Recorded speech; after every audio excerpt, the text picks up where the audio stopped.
Hello everybody, welcome back to the channel. I am Amalgamash, and this is RPG Maker MV. We are actually going to be doing something,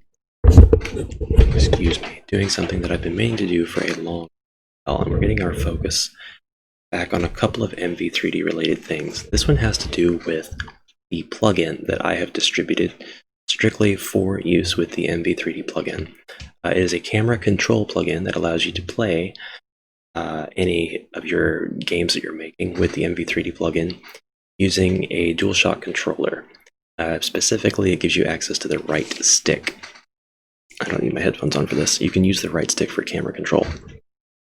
And I kind of wanted to go over how you can look at the inner workings of this plugin and edit it yourself, which is something I'm totally okay with. It's not a plugin that I don't want you distributing it and calling it your own, but you're absolutely free to edit it and say, yeah, this is Amalgamash's camera control plugin. Soon, hopefully soon, Dread/QTvirus is actually planning to incorporate gamepad support and mouse movement support into MV3D natively, so this plugin may be deprecated. But I wanted to go through the steps of looking at this plugin because it's still going to be easily readable to somebody, as it was created by me, somebody who is not very good with programming. I mean, I do know a little bit, but everything in here is very newbie-ish stuff. And I've had some comments asking about some functionality, so I kind of wanted to show off what this could do and how you could go about changing it.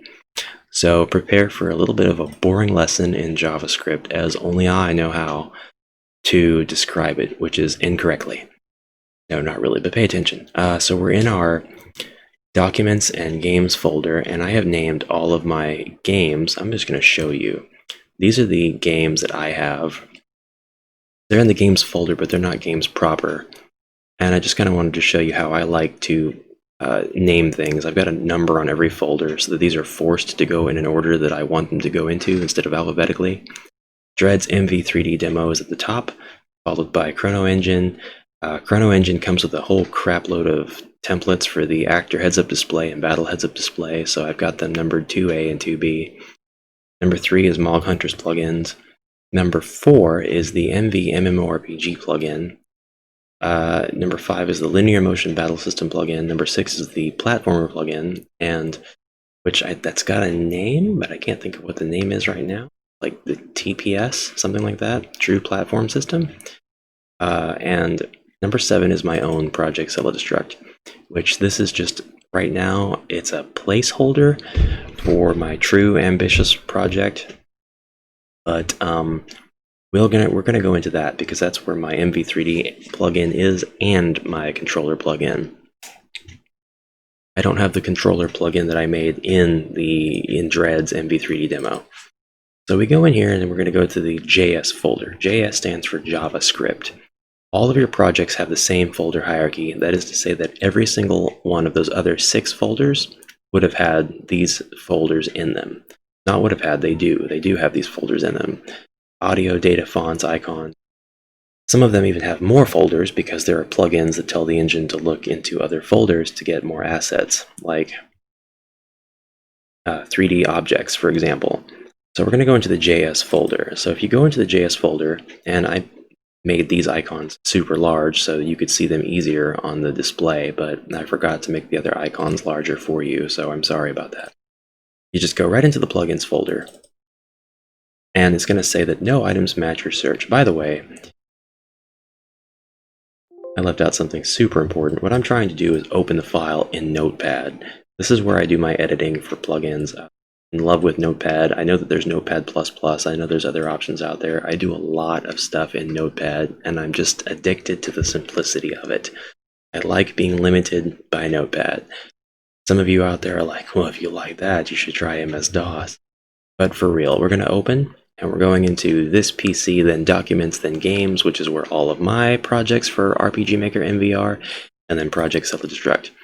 Now, if you go this route, obviously, once you go into the JavaScript folder and then into the plugins folder, it's not going to show anything. Don't panic. That's because your file viewer, when you open something up in Notepad, is set to only view text documents, and you've got no text documents in here. You have JavaScript documents. So let's just change that to all files. And then here they are. I have a whole list of, there's like hundreds in here. That's what I want to see. Well, I'm going to look for mine in particular. And this is ordered a certain way. So here's MV3D's plugin. And then I've got the Patreon and the Premium. I don't know why I have both. I need to get rid of whichever one does not, that I don't need. What I do, I named it something Ash. It's Ash Gamepad. Here we go. Ash MV3D Gamepad. This is above MV3D in the list of files, but not in the plugin manager. It needs to go below MV3D in the plugin manager. Okay, just in case that was confusing for a second and we weren't thinking straight. So now we'll open it. And here you go. You can see this perfectly. Well, more perfectly if I turn up the font, right? If I make that font bigger, let's go with 20. I hope you can see this better. I might be able to go up even higher, but I'm not going to do that. Just full screen it, bro. We have the plugin description. You don't want to mess with that because this is all laid out. All this stuff here, the symbols, the slash, the asterisks, the colon, the @ signs, and then the attributions after the @ signs and the properties. You don't want to mess with that stuff because it can cause problems if it's not set up in the way that the engine expects it to see it. For these attributions and things, obviously author amalgam hash version 0.01.1. I think I made a change to this, and I can say that it's 0.012 now, but we'll work on that together. After turning the plugin on, your right analog stick will now control the MV3D camera in a non-inverted style. This will work with Altimate or Q movement. This word right here, Altimate, A-L-T-I-M-I-T. I said that word in a previous video and somebody wanted to know what the plugin was, but they couldn't ascertain what I was talking about because of my pronunciation. Place this plugin below those two for best results. I don't need to include that it needs to be below Babylon. That will confuse some people because Babylon is no longer a separate file. It's all incorporated into the MV3D file. It must always be below the MV3D plugin and the MV3D Premium feature plugin or the Patreon plugin, which is the same but named differently if you have it. You may encounter weird behavior if using first-person mode with orthographic camera. This is still in there. It's still a bug. It's still not something that I think is really super important. I'm not going to work with it right now. If you have a game you're making in orthographic mode, you're probably not even worried about going into first person because you choose the orthographic style for aesthetic. Right? Right. Controls. If you hold L1 while tilting the right analog stick up or down, you can change the distance of the camera to the player. This is all stuff that you know already.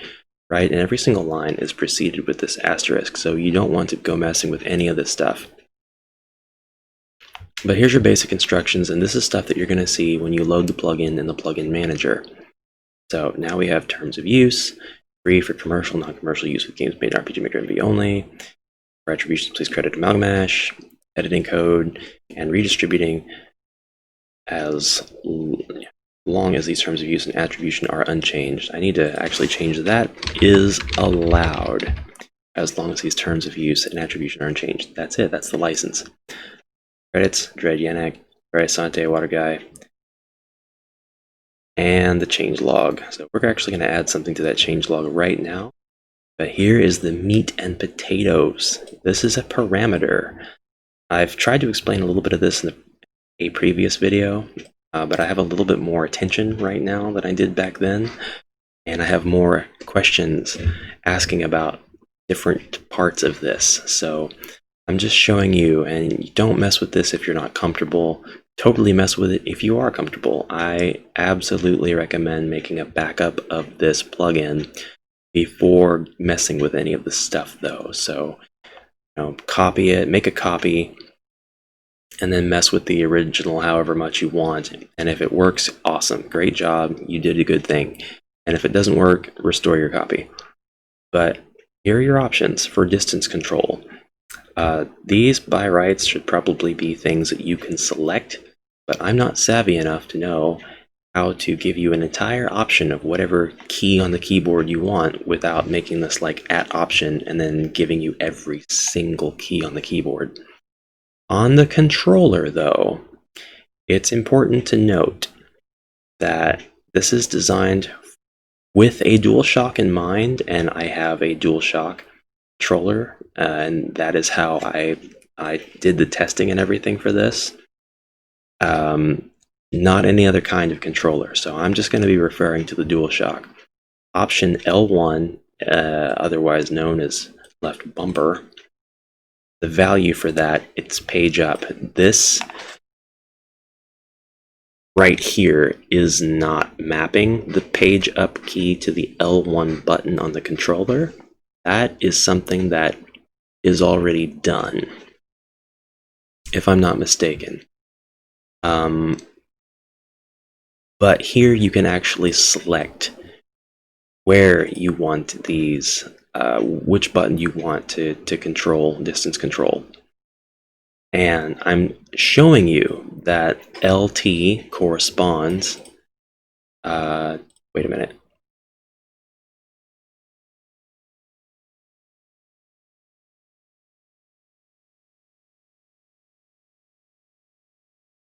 So these are, a lot of these buttons do correspond with buttons on the keyboard by default. Some of them do not by default, but they can be set to. So this is just for distance control. This is just to assign a button that turns on a flag, a switch that says, hey, this button is being pressed. And when RMV, our PG Maker MV, knows that that button is being pressed, it will do the thing that I'm telling it to do below, in the code below this. But just so that you know, R1 and RB is assigned to page down, and L1, LB is assigned to page up by default. So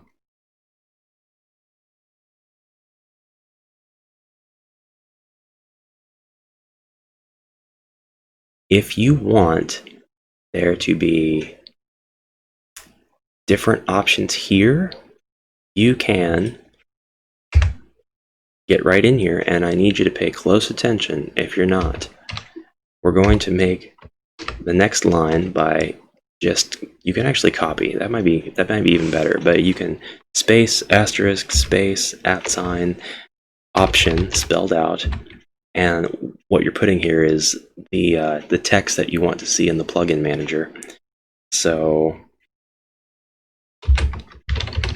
X button, and then another @ for the value, and then that's going to assign the X button.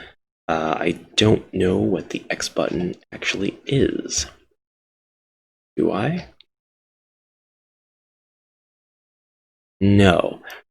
This right here, though, object.assign input gamepad mapper, this is incomplete. There is a default gamepad mapper that is in a different file that you can look at to get that information. The first parameter is distance control.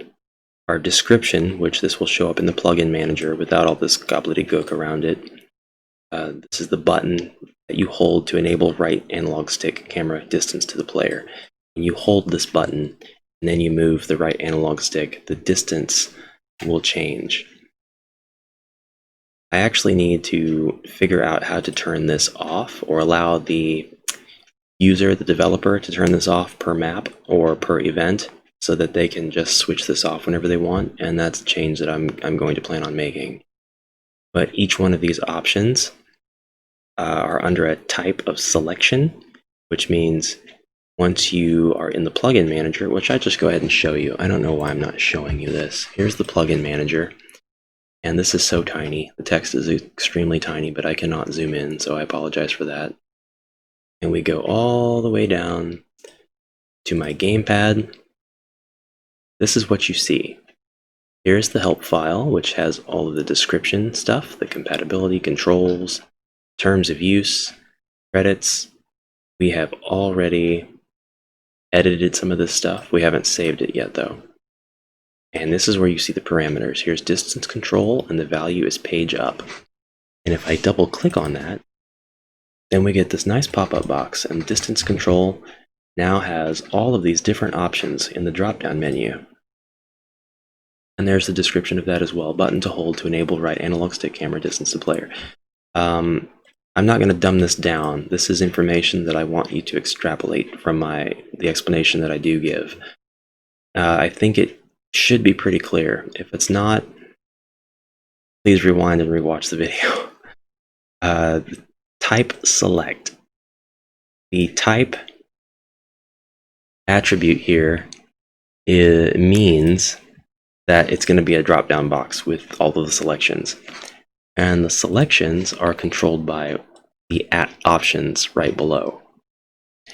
And if you have just one @ option, then there will just be one selection in the drop-down box. I have 1, 2, 3, 4, 5, 6, 7 @ options. So when I look at the drop-down box, I see 7 different options. 1, 2, 3, 4, 5, 6, and off. 7. And there's that option right there for off. I don't have a way to set this to off per map, or I don't have a way to give the player that. But if you're savvy, if you are really savvy, you can turn that off. You just have to make the amalgamash.dist control be equal to off. And I think that you should be able to do that in script, but I'm not sure of the exact syntax to do it. So here I am making a video on how to do things, and I'm telling you that I don't know how to do them. Aren't I the best? Anything after off is text right up to the next @ symbol. This text right here, L1/LB, is going to be what the developer sees when they are in the plugin manager. Right there, L1/LB. You don't see the @ after that. You don't see the @ option before it. All of that stuff is different. But we do assign a value to that selection, and the value that we assign to that selection is page up. The reason that the value page up is assigned to that is because on a PlayStation controller, the L1 button is already mapped to the page up key on the keyboard. So some of this work has already been done for you.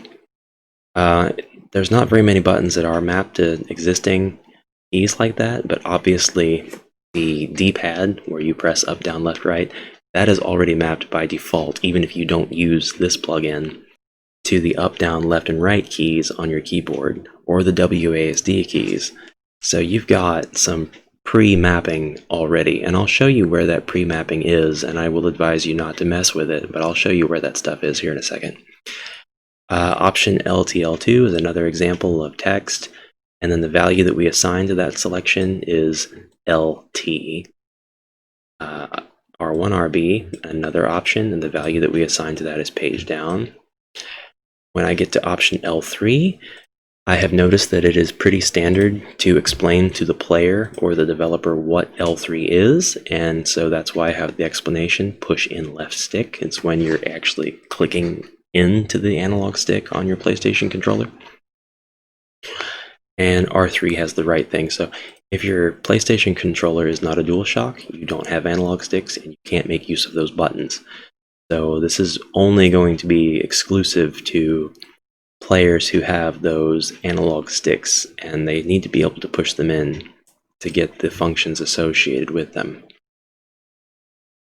Next, the values that we assign are L3 and R3. The value can be pretty much anything. It's something that we're going to look at down below, though.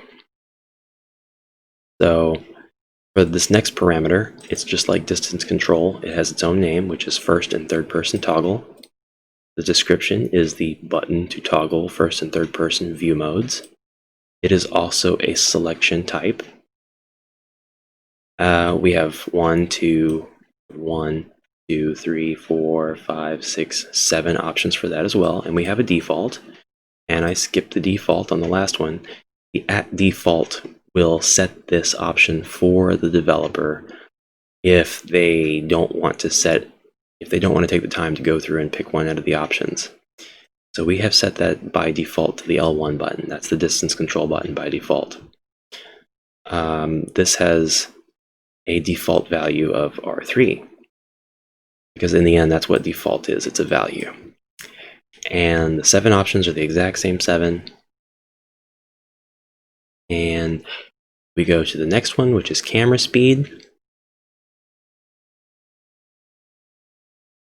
And we go to the next one, which is camera speed for the x-axis. We have a speed. We have a description that reads speed at which the x-axis camera moves. This is otherwise known as the yaw.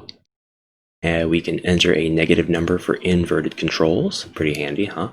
We can enter 0 to disable the x-axis control. The type here is number. I'm going to show you what that looks like. We're going to cancel, we're going to get out of that parameter, and we're going to the camera speed parameter. Just double click on it. You'll notice it has a value, default value of 0.70. Here it is, it's already typed out for us. It is a number, which means instead of having a drop-down box with selections, it allows us to move a number up and down. I have a pre-programmed maximum number. I think that anything above or below 5, above 5 or below -5 is way too fast. I'm kind of making that decision on behalf of the developer though. So I don't want to do that, right? I want to give the developer as much power as possible. We're going to make the minimum now -10 and the maximum 10. I don't think you should use anything above 5 because I don't want to play your game and then have to vomit because of the camera controls. But maybe you have a super advanced technique for utilizing the camera whenever you're doing a fancy spell, something like that. And maybe you do need that camera to be that fast, and that's fine. We have a decimals attribute, and we're going to give that a 2. And the reason is I want to allow you the ability to have 2 decimal points. Nothing past that. It won't let you type anything past 2 decimal points. But maybe you want more finite control over the camera. Maybe the sweet spot is in that 3rd decimal. So I'm going to let you control up to the thousandths now. The default is 0.7. That is what I think a good speed is. My defaults are all based on a very particular video game that I play. This entire plugin was inspired by the controller setup of that video game. And it's Final Fantasy XIV Online, just in case you wanted to know.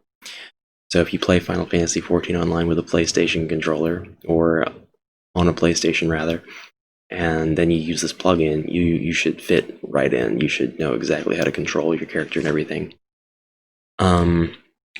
Next is the y-axis camera speed, and I'm going to go ahead and allow the developer a little bit more flexibility with that as well by changing the min-max speed to -10 and 10 and the decimals to 3. The default will remain at 0.5. Next is the L1r1 Mode. This is an homage to the PlayStation days when RPGs were made with sprites, 2D sprites on a 3D background, and they allowed you to have the shoulder buttons to rotate the camera. The default mode is false. We have a new type now, one you haven't seen yet if you don't deal with plugins. It's Boolean. Boolean is a good programming word. It's a good word to know if you're getting into any sort of programming. It means a value that is either yes or no, on or off, 0 or 1. There's no in between with Boolean. Boolean values are the least memory intensive. They only take 1 bit. The options here are on and off. The on is yes, and the value that we're assigning that is true. And the off text is no. The value that we're assigning that is false. And there are any number of ways to set this up, but for my plugin, this is the only way that works unless I go changing things in other areas. So don't mess with this. Unless you want to and you're wanting to see what you can break, that's totally fine. Our last parameter is the L1r1 90-degree increment. By default, this is off, but if you want to turn it on, then it will cause the camera to turn in 90-degree increments while you're in L1r1 mode. There were some PlayStation games that did this. So when you hit the right shoulder button, then it will turn one way, and if you hit the left shoulder button, it will turn the other way, and it will do 90 degrees exactly. And it will do that at the speed that you have set in the plugin parameters. And if you want these to be reversed, then you will use negative camera speeds. So hopefully that's intuitive up to this point. Take a break, drink some tea, drink some coffee, drink some water, drink a sundrop, whatever it is you want to drink, have a beer, and then come back. We're going to look at the window now. We're going to look at the actual code. This is where the asterisks and the comment bar here stop. And we are actually in the code of the plugin, so only mess with this stuff if you are trying to break things or if you already know what you're doing. First statement is an if statement. We are checking to see if MV3D has been enabled, and we're telling the developer while they're test playing that, hey, this requires MV3D to run. This plugin is useless and does nothing if you don't have 3D on, so don't do that. Next, we're going to set our parameters. I have my commented out by 2 forward slashes here. That's JavaScript, standard for you. Our imported variable, these first ones I don't truly understand myself. This is where my JavaScript knowledge kind of flounders. I know that this is good practice, and I know that this is important to do, but I don't know why. I just know that this is initiation here. But this much I do know. We are setting the distance control of my plugin, the first person toggle, camera speed X and Y, the shoulder cam, and the quarter turn. We're doing all of that here so that we have our setup done, our defaults are here, and all of this is a little bit redundant looking, so we're going to keep on going. And this has to do with a bug if you are using MV3D 0.5.4 related to first-person camera input. Dred put this fix in, and I have put this in to address it if anybody is using 0.5.4. I will leave it there because somebody out there might want to keep with that version. Next, we are assigning common gamepad buttons not included in the default Gamepad Mapper. And the default buttons in the default Gamepad Mapper are 0 through 5. And I'm going to show you now where you can change that stuff. I have added 6 through 11 because that stuff is absent for some reason in the RPG section of the plugins that come with the engine. I'm going to go ahead and do that now, though. We're going to save this. We're going to open. We're going to just hop into JavaScript. I'm going to go to all files. I'm going to change the view mode to small icons so I can see what the heck I'm doing. And that, I think, is it. RPG Core. RPG Core is a JavaScript file, not necessarily a plugin at all. The engine runs on this as well as the other 7 files in this folder. So you really don't want to go breaking this, or you could end up with a broken RPG Maker MV and you'll have to reinstall it. But we are going to open it. Here we are, RPG Core. If you can see the side here, you can see that this is an enormous file. There is a lot of stuff in here. This is the code of RPG Maker. We're not here to reverse engineer this or anything. We need to do a find. So we're going to hold Control and hit press F to get to that. And we're going to look for Gamepad. And here it is. Or it's very, very close to here. Very close. There it is. This is the input key mapper. This is actually not for the gamepad, but this is the key mapper. All right, we've got the values, and commented off to the side, it explains to you exactly what key that is, just in case there's any ambiguity. The OK, for example, is set to enter. This hopefully is going to answer somebody's question out there. Actually, I'll just do a shout out right now. This hopefully will address Zachary Hall's question. Thank you, Zachary, for the question in my comments of the MV3D, or actually a previous video on this plugin. Your key mappers are right here, and there's quite a few of them. You are able to change the buttons here for your up, down, left, right, escape.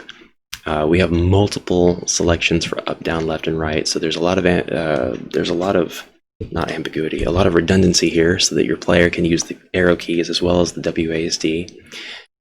And you can change these. You just want to make sure you're paying special attention to the single, what are these? The single quotes, I think they're called. It's part of the syntax, and it's very, very important that this stuff stays in the order it's in. You want to keep your comma. You want to make sure that you maintain any symmetry that's here. And if you're not comfortable messing with this stuff, I recommend making a backup if you're going to edit any of it or attempt to edit any of it. But what you want to know, possibly, is down here in the Gamepad Mapper. Here they are, 0 through 5. This is with your copy of RPG Maker MV. You have 0 through 5, and it skips 6 through 11 for reasons I do not know. And then it goes right into 12 through 15. 12 through 15 is your up, down, left, right, assigned to your D-pad, up, down, left, right. While 0 is OK, which is assigned to the A button. Cancel, which is B, Shift, which is X, Menu, which is Y. Page up is LB and page down is RB. So these are assigned to functions on the keyboard, of course. What is really weird is that it's assigned to ABXY. I think that is the Super Nintendo standard arrangement of the buttons. It's not referencing that convention specifically anywhere, so that it's not being referenced, but I think that that is the same configuration of the position of buttons on an SNES gamepad. So keep that in mind and try it out, just to verify. But if you want the menu to open up when you press X, if this is the same as triangle on a PlayStation controller, you would put menu here. And then you'd probably want to take that shift and put it here, since we took shift away from the Y key, and now we're giving the Y key its own function like it was before. You can save this, and now your menu key will be the X button, which on a PlayStation controller is triangle. The PlayStation controller has an X button, but that would be B if we're talking about converting these to Nintendo controls. I've talked about a lot of stuff, and I kind of went off on tangents. And that's all the time that I have, so we're actually not going to save that at all, just in case I change something else. But we did update the plugin just a little bit, and we explained how we have done that. So hopefully this will help anybody who intends to take this plugin and edit parts of it on their own, even if Qt Virus does update MV3D to have native gamepad control, which is really great. There's still stuff like this which is much easier to look at because it's a lot smaller, and people can edit this stuff and play around with the different configurations and the different things that they want if they edit it. And that's totally fine with me. Play around with it if you want. When Qt Virus releases theirs in MV3D, it will be configurable just like everything else. So you can turn it on or you can leave it off or what have you. Again, that's all the time I have. Thank you very much. I hope that this educated some of you on some things. I'm sure it confused the hell out of a lot of people. I feel confused after just looking through that and explaining it. Thank you again very much for watching. I will see you in the next video. Until then, bye-bye.